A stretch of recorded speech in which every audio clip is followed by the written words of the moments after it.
जय श्री कृष्ण बच्चों, कक्षा 4 में आपका फिर से स्वागत है। कक्षा 4 में आज हम अध्याय संख्या 5 का अध्ययन करेंगे। अध्याय 5 है हमारा वैदिक गणित। तो आइए वैदिक गणित के प्रश्नों को हम हल करते हैं। पर वैदिक गणित के प्रश्नों को हल करने से पहले उसको किस तरीके से हल करना है तो वो थोड़ी सी जानकारी हम ले लेते हैं। भारत विश्व गुरु हमारे ऋषि मुनियों द्वारा दिए गए ज्ञान के कारण था। भारत क्या था? ऋषि विश्व गुरु था, अब भी है विश्व गुरु, है ना। तो वह भारत विश्व गुरु कैसे माना गया है? हमारे जो ऋषि मुनि थे उन्होंने जो हमें ज्ञान दिया था उसके कारण भारत को लोगों ने माना था कि हाँ, भारत देश में किसी चीज़ की कमी नहीं है, उसके पास ज्ञान की कोई कमी नहीं है। तो भारत को विश्व गुरु हमारे ऋषि मुनियों के दिए गए ज्ञान के कारण माना गया था। हमारे ऋषि मुनियों ने वैदिक गणित के रूप में इसी प्रकार की विधि दी है जिसके माध्यम से करोड़ों की गणनाएं मौखिक ही की जाती हैं। अब हमारे ऋषि मुनियों ने वैदिक गणित को किस प्रकार से विधि दी है कि जिसके माध्यम से करोड़ों की गणनाएं मौखिक ही की जा सकती है। मुख जबानी ही, मौखिक मतलब बोल के ही की जा सकती है। अब बड़ी बड़ी संख्या, करोड़ों की संख्या बिना जोड़ के तो नहीं हो सकती ना। मगर हमारे ऋषि मुनियों ने क्या किया, वही गणनाएं कैसे करोड़ों की गणनाएं मौखिक ही हम कर सकते हैं। ऐसे ऐसे हमें नुस्खे, ऐसे ऐसे उपाय हमें बता रखे हैं। वैदिक गणित के माध्यम से बड़ी बड़ी गणनाएं शीघ्रता से की जा सकती है। कैसे? कि वैदिक गणित के माध्यम से बड़ी बड़ी गणनाएं शीघ्रता से की जा सकती है ना। अब नॉर्मल जोड़ में तो क्या होता है, हमें जोड़ करनी पड़ती है, 7 5 12 होता है और 100 और 300 400 होते हैं। मगर वैदिक गणित में हम बिना जोड़ करके ही, मौखिक ही, बिना कॉपी पेन का उपयोग किए ही, बोल के ही हम जोड़ कर सकते हैं, गणनाएं कर सकते हैं, जोड़ कर सकते हैं, बाकी भी कर सकते हैं। छात्र को एकाधीन की जानकारी पूर्व कक्षा से है। तीसरी क्लास में भी आप लोगों ने वैदिक गणित के बारे में अध्ययन कर रखा है, तो अब तो समझना और आसान हो जाएगा। जिस संख्या का एकाधिक करना होता है तो उस संख्या की इकाई एक, क्या कह रहा है कि जिस संख्या का एकाधिक करना होता है उस संख्या के इकाई से शुरू करते हैं, है ना। अब इकाई अंक दाएं ओर से प्रथम अंक के ऊपर एक बिंदु लगा देते हैं। यह बिंदु एकाधीन चिन्ह कहलाता है।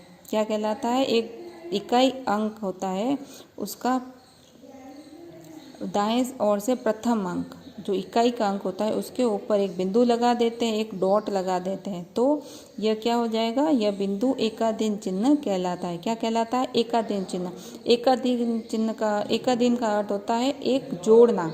क्या अर्थ होता है? एकाधीन का अर्थ होता है एक जोड़ना।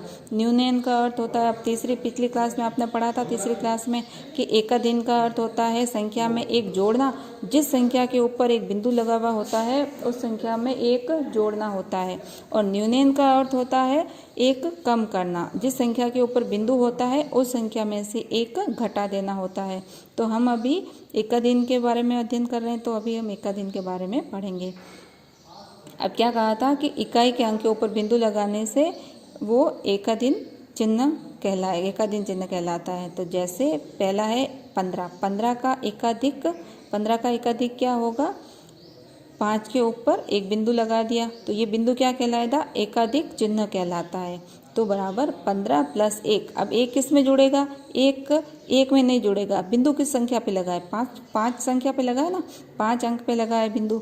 तो हमें 5 में 1 जोड़ के इसको क्या बना, अगली संख्या कौन सी, नई संख्या में क्या प्राप्त हो गई? 16। ठीक है, तो 15 का एकाधिक क्या हो गया? 16।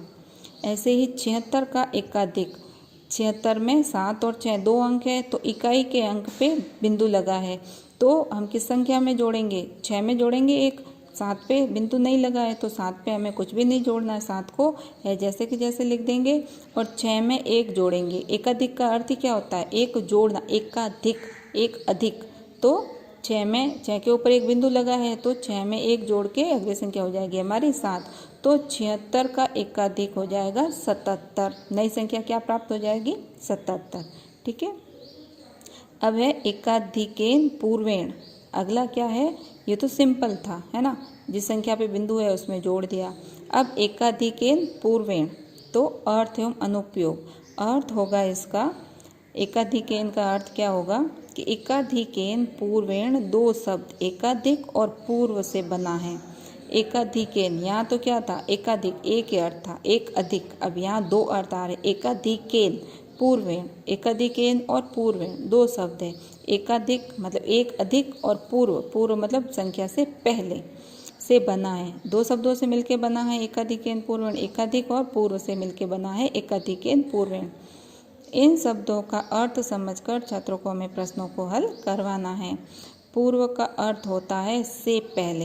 पूर्व का अर्थ क्या होता है, से पहले। दो से पहले एक, चार से पहले तीन, सात से पहले छः, तो पूर्व का अर्थ होता है से पहले।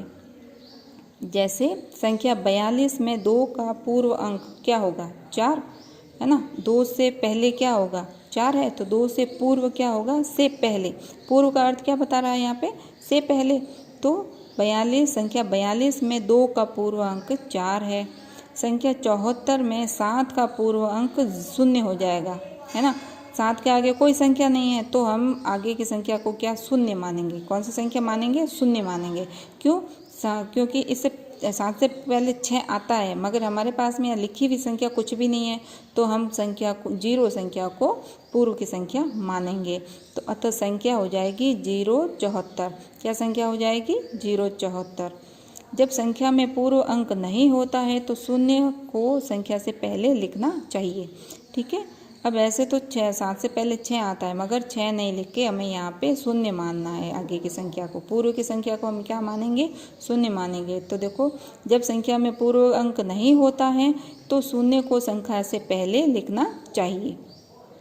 अब ध्यान योग्य, अब ध्यान रखने के लिए कौन सी बातें हमें समझनी है कि संख्या 4732 में इकाई अंक 2 है।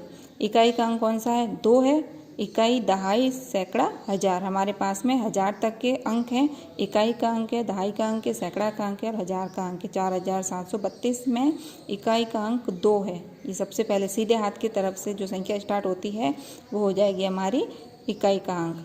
अतः इकाई अंक 2 या दाईं ओर के प्रथम अंक का पूर्व अंक 3 है। 2 का पूर्व अंक कौन सा है, 3 है। अंक 3,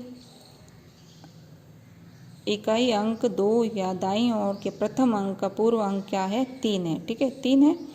अब है अंक 3, दाईं ओर से दूसरे अंक का पूर्व अंक 7 है। अब 3 का पूर्व अंक क्या हो जाएगा, 7, क्योंकि 3 से पहले क्या आ रहा है, 7 आ रहा है, तो 3 का पूर्व अंक हो गया 7। तो दूसरे अंक का पूर्व अंक 7 है, अंक 7। अब दाईं ओर से तीसरा अंक कौन सा है, 7। अब 7 का पूर्व क्या हो जाएगा, 2 का पूर्व 3 था, 3 का पूर्व 7 था, तो बताओ 7 का पूर्व क्या हो जाएगा, 4 होगा, है ना, क्योंकि 7 से पहले क्या लिखा हुआ है, 4 लिखा हुआ है। तो 7 दाईं ओर से तीसरे अंक का पूर्व अंक 4 है। ये तीसरा अंक है, तीसरे अंक का पूर्व अंक क्या है, 4 है, तो 7 का पूर्व अंक क्या हो गया, 4, ठीक है। तीसरे अंक का पूर्व अंक 4 है और 4 अंक। अब सबसे एंड में कौन सी संख्या है, 1000 के स्थान पे 4 है, तो 4 दाईं ओर से चौथे अंक के पूर्व अंक नहीं है। अब 4 के आगे कोई संख्या नहीं लिखी हुई है, तो पूर्व अंक नहीं है, तो 0 मान लेते हैं। तो 4 के पूर्व की संख्या हम कौन सी मानेंगे, 0 मानेंगे, ठीक है। तो ऐसे करके हम ये वैदिक गणित के प्रश्नों को इसी तरीके से हल करेंगे। अभी हमने एकाधिकेन पूर्वेण के बारे में पढ़ा, ठीक है, एक और जोड़ना और आगे पूर्व की संख्याएं ज्ञात की।